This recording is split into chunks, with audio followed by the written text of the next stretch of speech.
All right, well, let me go ahead and stop share and I'll hand it over to you, John, and we're excited to get going. Thank you, Eric, and welcome everyone. And Francine, good to see you. Hi, welcome everyone. We're excited to have this talk with you today.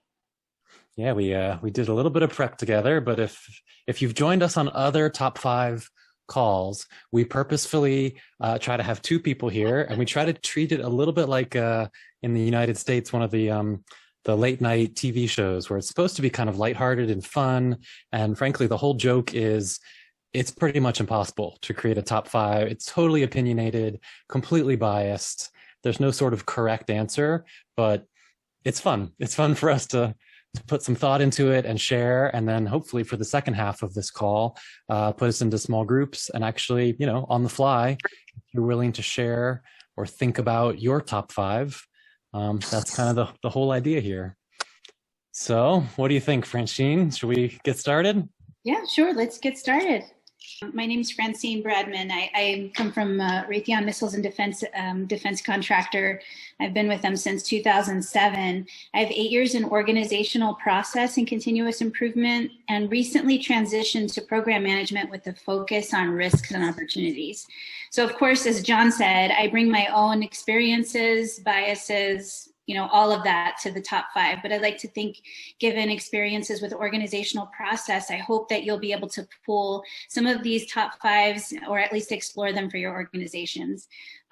So that's a little bit about me. I think I'm kicking off with my number 1, or I guess number 5. We're going to do a countdown. So my 5th KM process is the product development process. So in our business, we develop products, and generically that's from, say, capturing the business all the way to the sustainment of a product. And that's important because within that, there's processes to build this product and to, I guess, manage it through its life cycle. So it's really what we do from the beginning to the end. And that's my top 5. There's processes within that, but for us, it's all about the products we create. All right, product development process number 5. So over on the right, I put some thought in as well, but Francine, I'm nowhere near the process expert that you are, so we can chat about our list too. I went with it's funny enough, as opposed to a specific KM process, and I've said this on other top 5 webinars, I call it I don't know if it's a great word, but cheated. I sort of differed the question a little bit, and I went with the project management lifecycle. And I guess what I mean by that, my personal lived experience when I was an internal employee for companies, anytime we could partner, project management often had quite a bit of power, quite a bit of funding, usually pretty highly respected inside organizations. So as knowledge management practitioners, we would partner, or had good luck partnering with the project management function or department, and specifically bringing in things like peer assists, after action reviews, retrospects, even a little bit of communities of practice, but something to do learning before, learning during, and learning after, with direct relationship to whatever the project management process was inside that company. So that was number 5 for me. How about number 4, Francine? Okay, so number 4 for me was really the data governance, and that's knowledge flow. So from a KM perspective, how is your knowledge flowing in the organization? And for me, it was always very hierarchical, where we started with the policies and procedures and then kind of went down to your how-tos and then the flow of information within that. So it's really what's documented and how the knowledge is flowing in the organization. So kind of, number 5, what we do at the high level of the life cycle, and then the knowledge flow, how we do it, and thinking of KM kind of filtered in between that, the life cycle as well as the knowledge flow within it. So hopefully that's resonating with some folks. I think we all have policies and procedures that might be governed by our business, and then, the how-tos, which is the nitty-gritty and how we train our people. Makes sense to me. So how about number 4? Similar but different. I went, it's slightly generic, but I don't know. It is a knowledge management process, but it is the abstract knowledge life cycle. So how does knowledge get created, discovered, organized, shared?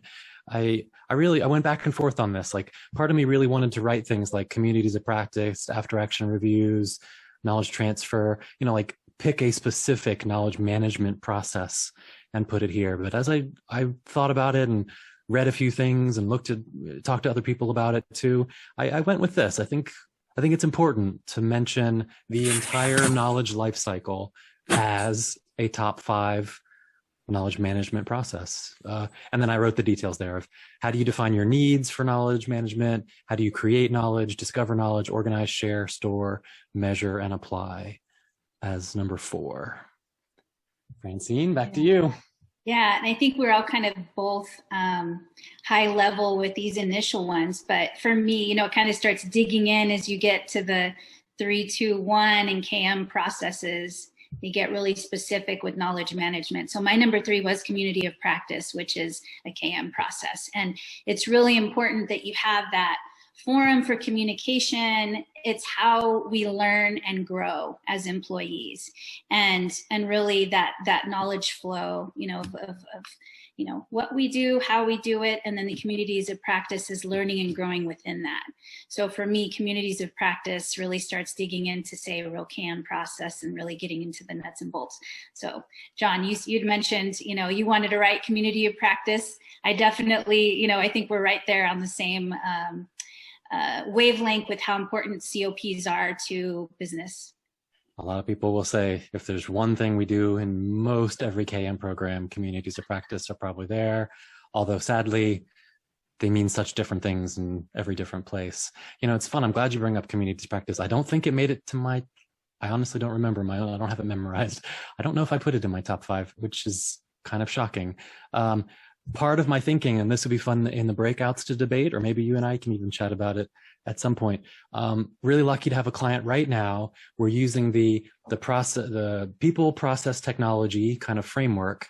And we've had some great debates about, well, hold on, are communities of practice a process, or are they more of like a people culture thing? Or potentially even the debate, I think our last top 5 webinar was top 5 knowledge management tools or software packages. You could even argue that this is a weak argument, but maybe communities of practice are even a tool. So I don't know. I love that you've got it here on processes because, yeah, it's just so core. And I think to that point, it really is. I just want to add, it's what you think about for your organization, and communities of practice are fluid such that you can make it be a benefit to your needs and solving your own business problems. So really kind of taking a step back and saying, what are my business problems? How can I solve it? And use communities of practice as potentially a tool to solve those problems. It's a forum to discuss XYZ problem, or, and so I think the flexibility of COPs really allow us to leverage it within lots of different industries and organizations. Make it fit how it fits in the situation. Just like all KM. right. It's just like KM overall. Okay, so the number 3, I put in KM strategic planning process. So one of the things I was really fortunate and lucky to learn early on in my career was it's not so much about the strategy or the document itself. It's about the process to come up with the KM strategy. And I don't know, for me, that was quite an aha to think, I never really thought about, for example, do you review and update your knowledge management strategy once a year, twice a year, every 5 years?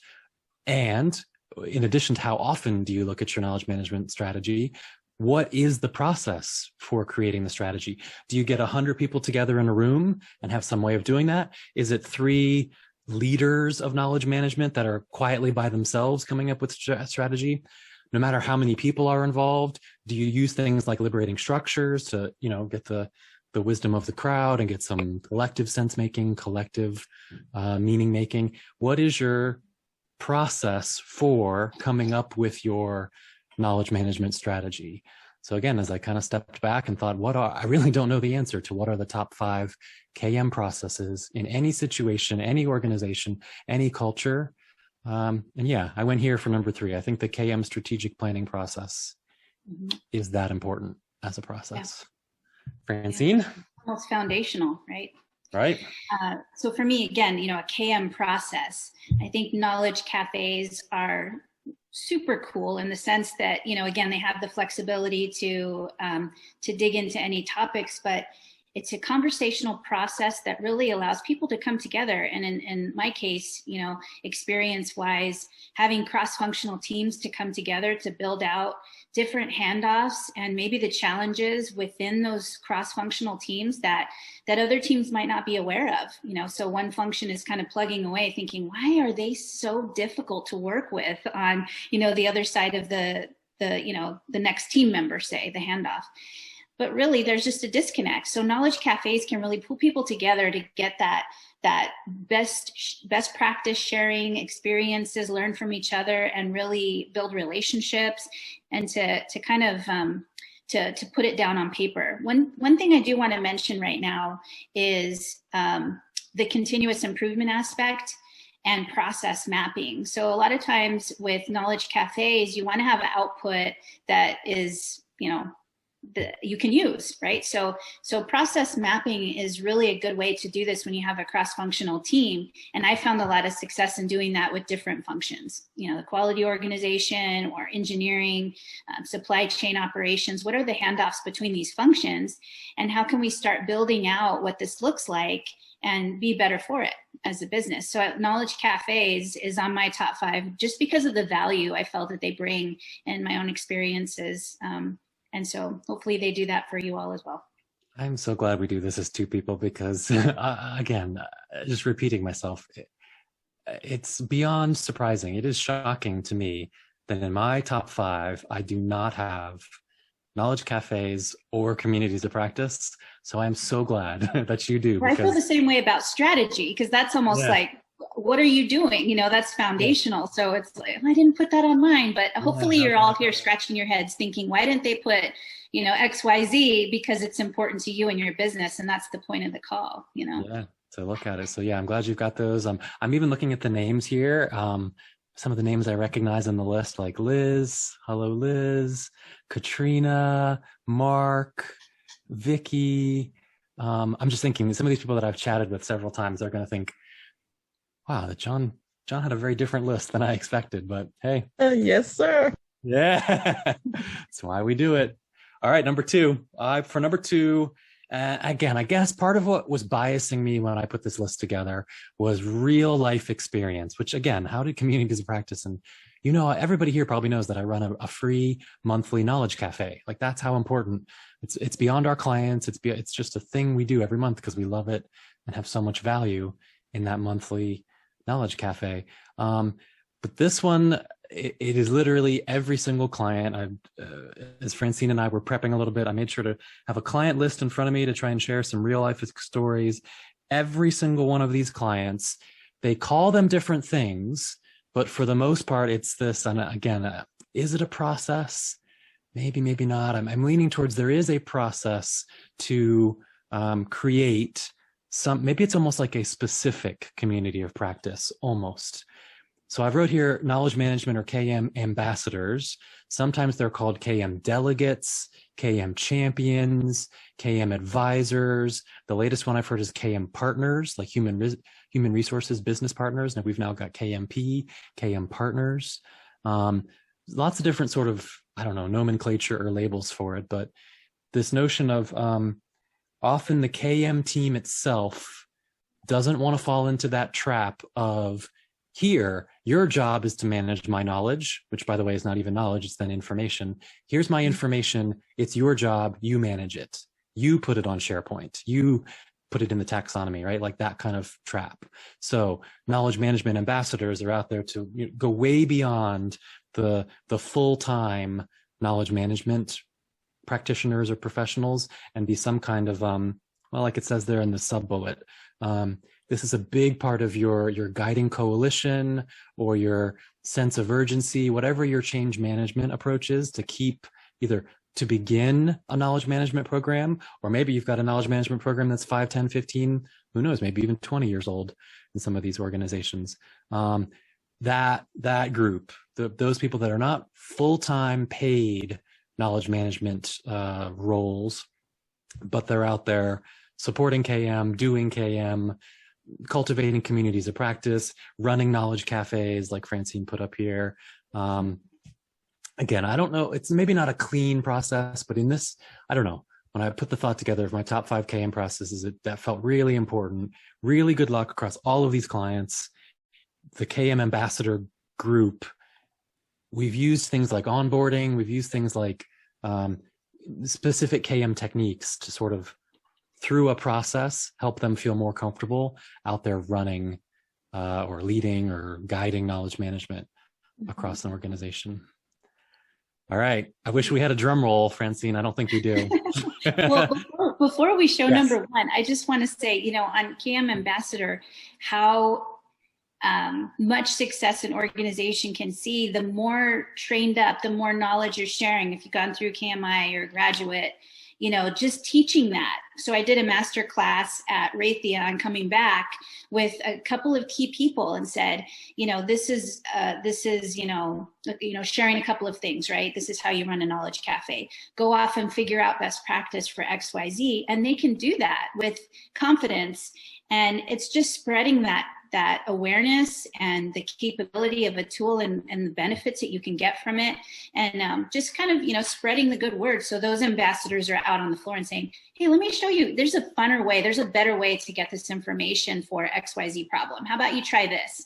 And it just kind of, it brings life into an organization doing things in a different way, having that more conversational process to leverage. So I just wanted to really appreciate your KM Ambassador number 2 before we showed my number 1. So, okay, now I'm ready. I'll wait for you. Are you ready? Should I show it? I'm ready. All right. Yeah. Number 1 for Francine is? It's knowledge transfer. And I cannot tell you, with the number of people retiring, attrition, people leaving, just all the knowledge walking out the door, how important knowledge transfer truly is in our business. But certainly this is a global problem, that just how this works, how to best get the information from the heads of these senior, very experienced people. And there is, you may have heard of the 4-step process, right, from John. And it really is a process when you have the time and the diligence to really work that. The benefits are amazing. Also just, apprentice programs and building in Q&A and being able to live off of, really capturing some knowledge and doing it in a way that isn't just from one person's head to another person's notebook. We have the statistics from KMI on that. I think it's like 36% or something. It's, not what it is when you actually follow the true knowledge transfer process. So to me, in my opinion, this is the number 1 KM process to leverage in any organization, so that you can really, keep your technology, all of the things that you need to keep that in-house for your organization. And I can talk about that for the rest of the time, just because it's so important. But I'll give it over to John for his number 1 next. Yeah, thank you. And yes, at KMI, we run a 3-day CKS, Certified Knowledge Specialist class in just knowledge transfer. So yeah, there's a lot we could talk about there. And so maybe surprising, maybe not, my number 1 matches your number 1. For how different our 2 through 4 is, I'm kind of excited that our number 1s are the same. So yeah, we've called it knowledge transfer for years. It's also been called knowledge continuity. You'll hear people call it knowledge elicitation. What else have we heard it called? Well, I mean, I guess if you think of specific knowledge transfer processes, KMAP, knowledge management action planning, that's a popular one. Dr. Dorothy Leonard calls it OPTY, OPPTY. There's lots of sort of specific ones, but yeah, what I put here, number 1, yeah, I've just, in real life, and frankly, as many of you will know, a real passion for me is the 12 or 13 or 14 different knowledge retention processes. So it is, again, a bit of a category of processes. Yes, I love the 4-step knowledge retention process, is one of my favorites. Had the most luck with that one. But any kind of thinking around, like you said, Francine, if it's retirements or if it's attrition, what have we heard? The great resignation or the great leave or whatever, if that's really happening inside your organization, or just in general, I guess my experience is people don't stay inside one company as long as they used to. So yes, a process like knowledge retention ensures unique and critical knowledge is not lost with regard to any type of job movement. So yeah, in fact, there's a couple of clients now where literally the knowledge retention or the knowledge transfer or whatever they want to call it, whatever, that process has become so powerful that when you walk around their business and ask them, hey, have you heard of knowledge management? Do you know what knowledge management is, or how do you practice knowledge management? The label of knowledge transfer, knowledge retention often becomes, people confuse that with the entire field of knowledge management, as if, you know, knowledge retention were like the only thing that existed, because it's, you know, has a pretty strong business case and can usually get some investment, can usually get some prioritization. So yeah, we have a matching number one. Yes.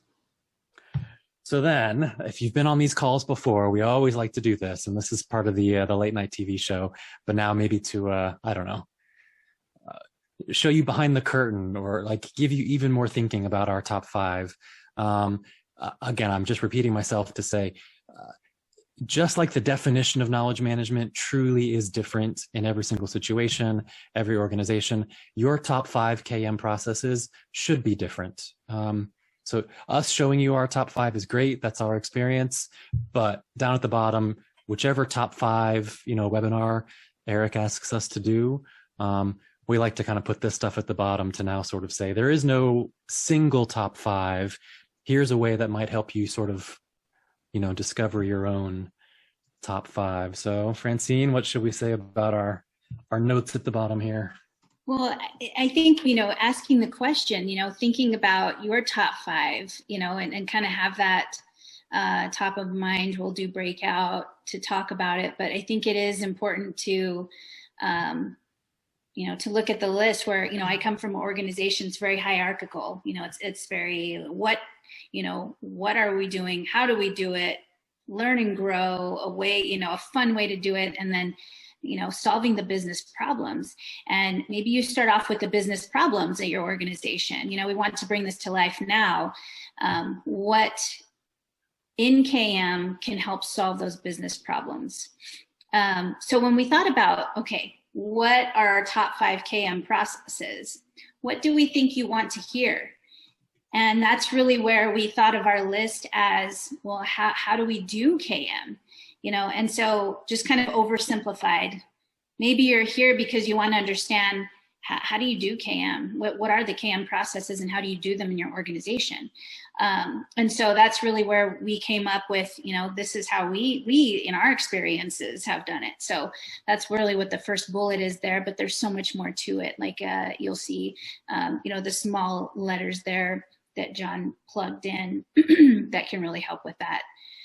Then we talked about process versus method versus approach versus framework, because really, is data governance really a process, or is it really, you know, a method? You know, we really kind of tried to hone in on trying to define, you know, we know processes for sure. There's the knowledge transfer process, knowledge cafes, those are definite processes. And, you know, approach might be, you know, your strategy. And is it from the top down, or are you doing stealth KM at a grassroots level? Is that your approach for your organization? And really kind of thinking about how a process differs from an approach versus a method, you know, and kind of really understanding what you're talking about, just to bring more clarity so you can solve your business problems. And that's the name of the game, right? That's why we're all here, is to learn and to be able to make our organizations better. So those were kind of the general thoughts that, you know, I think I had when we started taking the notes. John, what do you have to add there? Yeah, thanks. Very similar. I'm just now I'm just recalling that the reason we're doing this topic, top 5 KM processes, is because Eric put out a vote to, I don't know, all KM subscribers saying, hey, we're getting pretty good turnout. We're getting some pretty positive feedback. People seem to like these free top 5. Like it was just a one-time experiment we tried. And now I think we've done 3, 4, 5 different top 5 lists. So Eric put out a survey and said, what would you like to see as the next few top 5 lists or webinars or examples, and top 5 KM processes. I don't want to exaggerate, but I think it was far and away the top vote getter. So we put it on the calendar and reached out for you, Francine, and pulled it together. So it was funny, like, yes, it was on a survey. Yes, it got lots of votes. But then as we started to prepare for it, it turned into a bit of a question, like, well, I wonder what everybody's asking for. Like, what type of KM process? A very detailed, specific thing, like, I don't know, some of these bullets up here: organizational network analysis, value network analysis, how to run a knowledge market, how to do a world cafe as opposed to a knowledge cafe, right? These are pretty specific step-by-step things. But there was exactly, I'm just now repeating you, Francine. It's like, I wonder if people are interested in approaches to KM or KM methodologies. I don't read, just from a simple survey question, I don't know exactly what a process is. So yeah, so we put it here at the bottom to say, well, we tried to aim for process, but in case you were looking for approaches or methods, maybe that's a future top 5. Maybe we do a top 5 KM methods another day, or a top 5 KM approaches another day. Really just kind of identifying the difference between them, you know, so hopefully that this can shed some light on that for you. If you know, you're kind of thinking about, what am I really after? How do I talk about this? Because as you recognize business problems and you want to find solutions for them in your organizations, how do you define it? You know, how do you better define the problem in order to find your solution? So yeah, so let's, you know, I think there's a lot more to it. You know, there's some specifics on, say, you know, just a couple of go backs, you know, those tools that you can use, the data governance, the DAMA body of knowledge, you know, framework, and, you know, maturity assessments. You know, we can get really deep in all of that stuff, but would love to hear from some of you on the call and see if you have questions about any of this stuff, or what's most interesting to you about one of our top 5s, or, you know, anything that you might have. We're open for that as well. And for questions. And I see Eric put that in chat. So yeah, you're welcome to type it in chat. But Francine, would you believe it, time-wise, we are exactly at top of the hour. How about what we always like to do in these top 5s? I've prepared a bunch of breakout rooms, 4 or 5 people in each room. Are you okay if we do breakouts and then come back? Absolutely. Cool. That's what I'm thinking too. So I think we might actually have time for, like, I don't know, 14 or 15 minutes in a breakout, where what you can see down here at the very bottom of the chart, what are your top 5 KM processes? If you had to do your list of top 5 KM processes, that's an option for you to talk about in your small group. Or if you're sort of less interested in the tactical, here's my number 1, my number 2. Francine and I had a really good time talking about, well, how do you determine what your top 5 are? Do you get a list and then prioritize them? Do you think about your lived experience? Do you read a book and say, well, this book told me here's 5 and here's the 5 I like from that list? So it's like, yeah, how would you figure out your top 5 as opposed to specifically what they are? So if that makes sense as a prompt, I'll type it in chat. And then I'll make sure these rooms are ready. And then I think we can do some small group chats. All right, let me make sure I've got this. I think everything is looking good. Room 3. All right, I'm going to open up breakouts. Let me just put in the chat so you can see it. What are your top 5 KM processes? And let's go 14 minutes. And then we'll come back and we'll do a full group conversation just to hear what thoughts, what learnings you had in your small group. Ready? Good, ready. Here we go. Enjoy.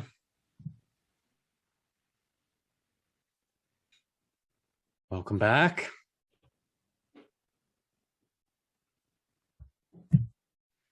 We should have everybody back in a few seconds. 5 seconds.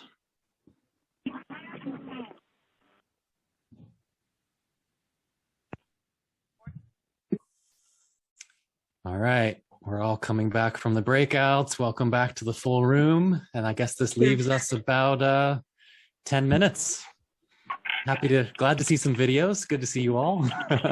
Yeah, you're welcome to unmute or turn on your video or both. And yeah, now it's just a wide open group conversation. What are your top 5 KM processes or anything you'd like to talk about now? Over to you.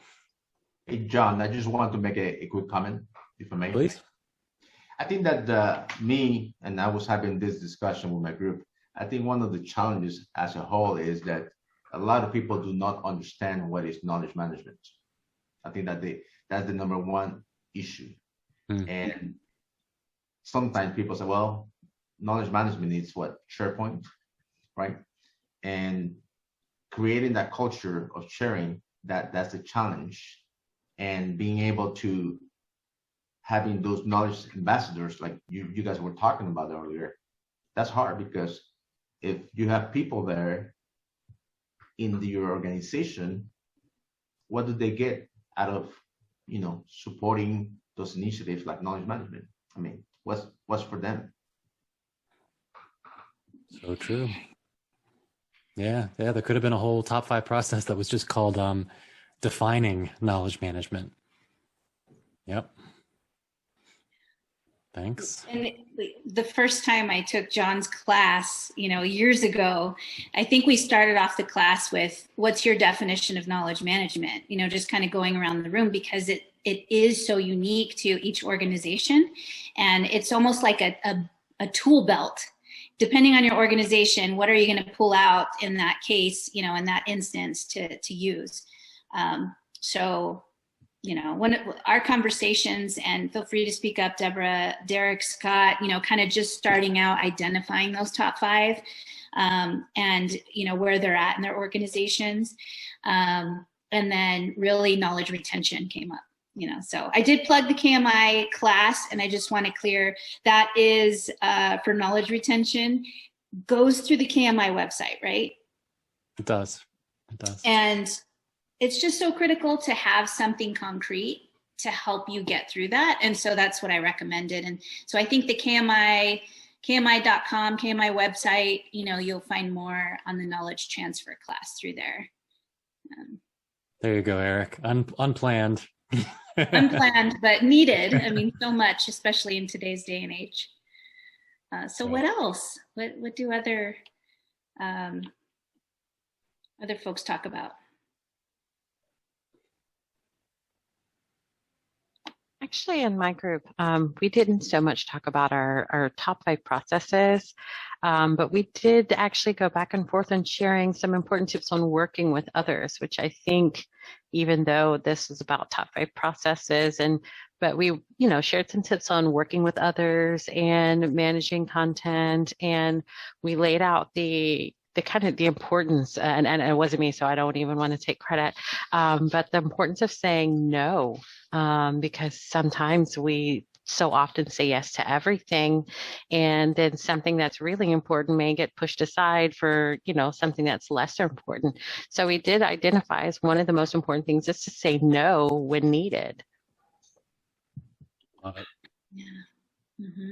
I'm even writing it down like, yeah, we could have easily had content management or specific content management processes or document management or taxonomy or knowledge graphs. Any of that could have been a process. But I had a boss one time, now that I'm speaking too much, I really actually I laughed, but I appreciated it. She said, instead of calling it no or learning how to say no, she literally used this phrase with other, you know, people around the organization. We're going to call it reframing yes, which was her fancy way of saying no. Yes, we can do that, but not now and not this year, not with this budget, not with these resources. Yes, someday. Reshaping or reframing yes was her fancy way of saying no. And yeah, Danielle, by the way, classic. I mean, anytime we do breakouts at KMI, the prompt question is merely a suggestion, not a requirement. So yes, chat about whatever. Yeah. So I was with Katrina, Holly, and Aaron, and I gave an example, and they were still pretty new to KM. So they didn't have necessarily a top 5, maybe not even a number 1. But I gave an example of how we're using knowledge retention, specifically the knowledge transfer process internally at KMI. So to kind of rob from John a little bit of one or two of the steps in the process for the purpose of train the trainer. And so we have a potentially a new 12-week cycle. We've done a pilot of this last few months, but it would be a 12-week cycle where each week we answer a question, maybe two, about the program. This is for instructors to come up with what would be a good question to ask the instructor who's teaching us. And then we talk about the answers, and then we fill up kind of a database of responses, sort of a frequently asked questions database from those sessions. So we're taking a step or two from the 4-step process to do train a trainer. That's been really helpful so far. We really hope to do a lot more of these, and it could be a way for us to finally build a true international, diverse instructor team, which we're excited about. Nice. Super exciting. Mm-hmm.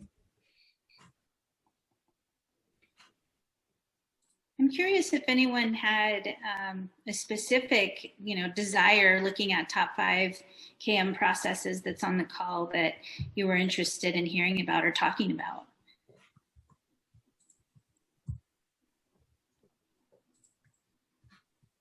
Because it's always like, what did they want to hear? And we want to make sure we're answering the mail for you all. So I'll ask a question, Francine. So I guess my question, and we don't have a knowledge management system currently in place where I work, but I am proposing one to the company, and I'm pretty sure that I'll get buy-in for it. But with that, I need to be able to speak to it as eloquently as all you, which I don't anticipate doing anytime soon, but I will get there. Thank you.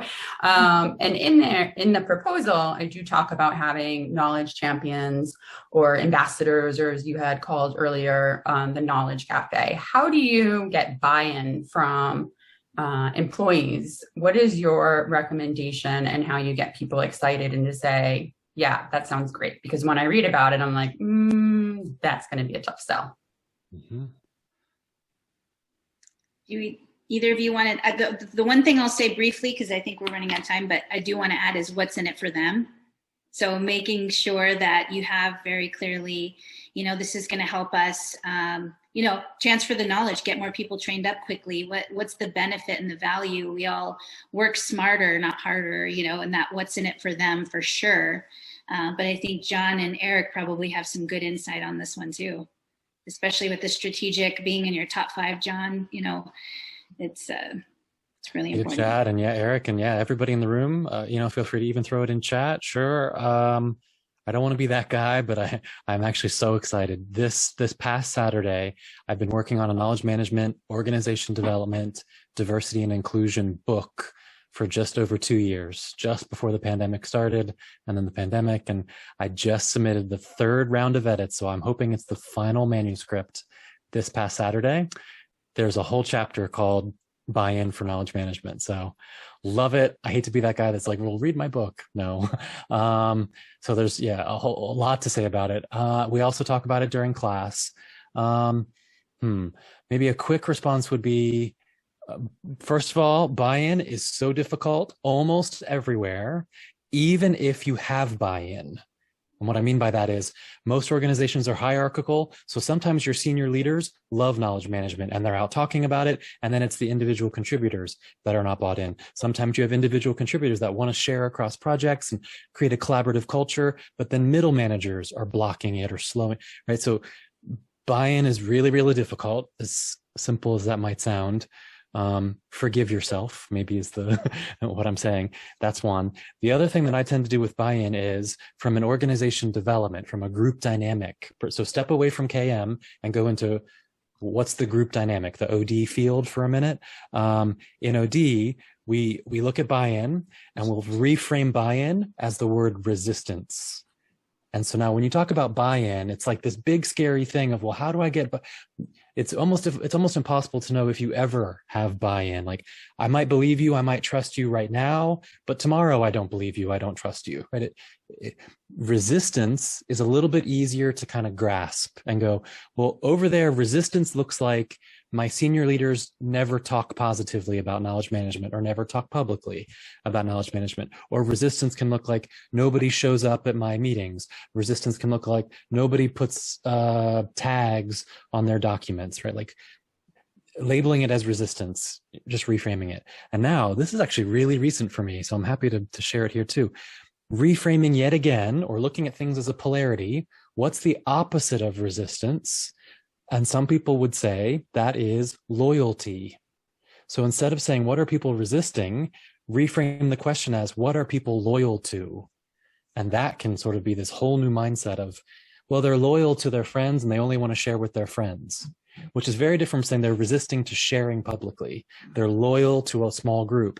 So I need to do knowledge management that works in small groups, not knowledge management that's, so like, yeah, I could go on and on forever. There's a few things. Anybody else have thoughts? Because buy-in is so huge, so common to talk about buy-in and how difficult it is. We had actually not the greatest reputation in our company, our knowledge management team. And that's just because for a period of a couple of years, we sort of abandoned knowledge management, but we did not abandon the system. So all of the articles were still there. They just were, old and decrepit. So when we went to get buy-in, we went to teams that had a lot of visibility, that were regularly in contact with customer support, because that's who we really needed the buy-in from. If we didn't get the buy-in from them, we wouldn't get the buy-in from anywhere. So we went to training, and we would write articles alongside training documents, and we went to project management because, they're the best people to go to when you need buy-in from anybody.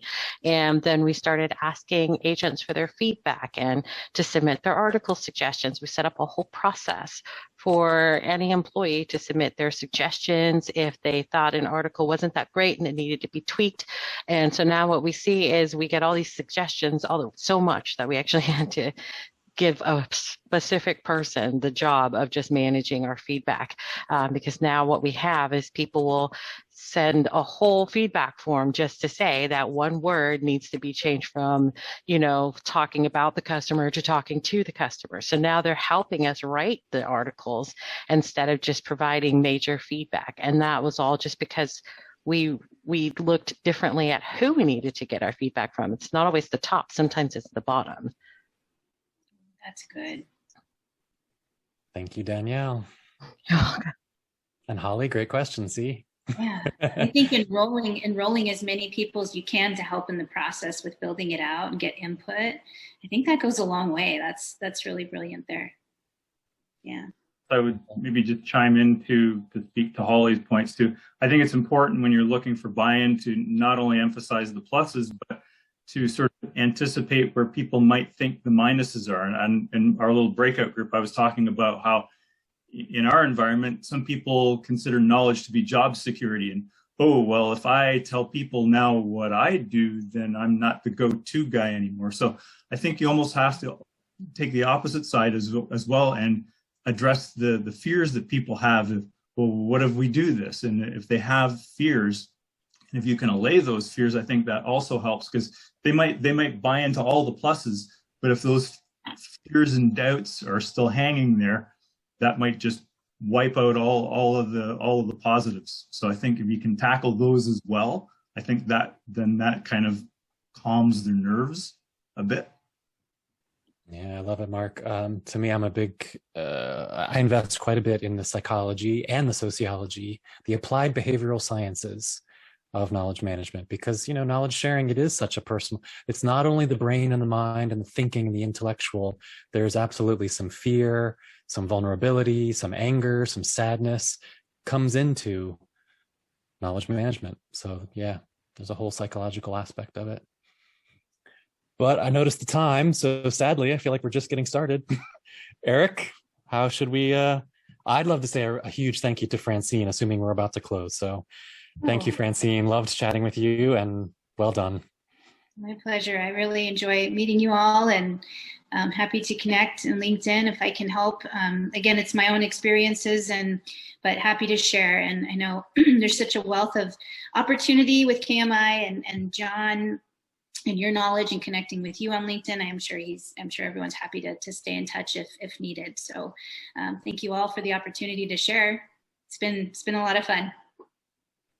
Thank you, Francine. Thank you, John. Thank you, everyone, for joining us. We will have the recording of this for you soon, and we hope to see you in the next webinar. So enjoy the rest of your evening and rest of your week. Take care.